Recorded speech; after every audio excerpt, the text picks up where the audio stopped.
বীজাণু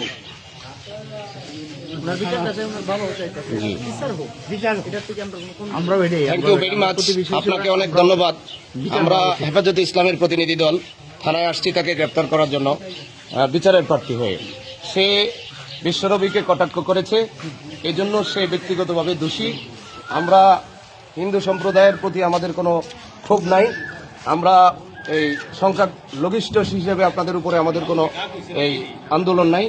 আমাদের একমাত্র সে যে আমাদের নবীজিকে কটাক্ষ করেছে, এই নবী কটাক্ষর যে অপরাধ, সেটারই শুধু বিচার চাই। আর আমরা হিন্দু মুসলিম সবাই একসাথে বসবাস করতে চাই। বাংলাদেশে হিন্দুদের উপরে আমাদের কোনো নির্যাতন নেই। 5 নম্বর ওয়ার্ড আছে, জি হ্যাঁ, এইটা আমরা হিন্দু মুসলমান আমরা সবাই এক। জি হ্যাঁ, এটাই আমরা চাই। কিচ্ছু সমস্যা নেই। শুধু আমরা 5 নং ওয়ার্ড না, শুধু যে অপরাধী তার প্রতি 5 নং ওয়ার্ড না, সারা বাংলাদেশের মধ্যে আমরা মুসলিম হিন্দু মুসলিমরা আমরা একসাথে মিলেমিশে চলতেছি। কিন্তু আপনারা যদি আমাদের কলিজায় আঘাত করে, এটা তো আমরা শুনবো না। ঠিক আছে, আপনার কথা এই আপনাকে ধন্যবাদ।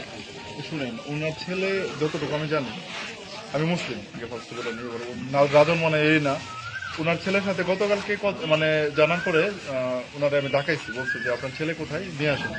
ছেলের সাথে ওর ফ্যামিলির কোনো যোগাযোগ নাই এই মুহূর্তে। উনি সকাল থেকে অপেক্ষা করতেছে আপনাদের সাথে কথা বলার জন্য।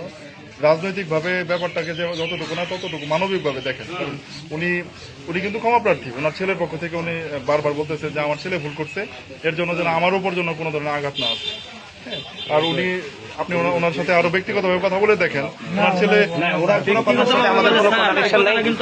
আমরা কিন্তু উনার সঙ্গে কিন্তু আমাদের কোনো দ্বিধাদ্বন্দ্ব নাই। যে অপরাধী তার অপরাধের জন্য সে নিজেই অপরাধী, অন্য কেউ কিন্তু অপরাধী না।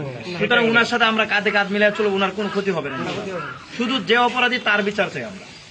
কথা ক্লিয়ার আমাদের। আর আমাদের এই দাবির সাথে উনি নিজেও আছেন, উনিও চাইতেছেন অপরাধীর বিচার হোক। আপনার উপরে পাশাপাশি আপনার পরিবারের উপরে আপনাদের অপরাধ করতে অপরাধীর শাস্তি হোক। উনি বিষয়টা ক্লিয়ার করে দিয়েছে, অসুবিধা নেই। না, কোনো নাই, আমাদের কোনো খুব নাই। কিন্তু যে অপরাধ করছে শুধু আমরা তার বিচার চাই। জঘন্য অপরাধ করছে। যাক, আপনার যে জবানবন্দিতে আমরা সন্তুষ্ট। আপনার যে জবানবন্দি দিচ্ছেন এটাতে আমরা সন্তুষ্ট।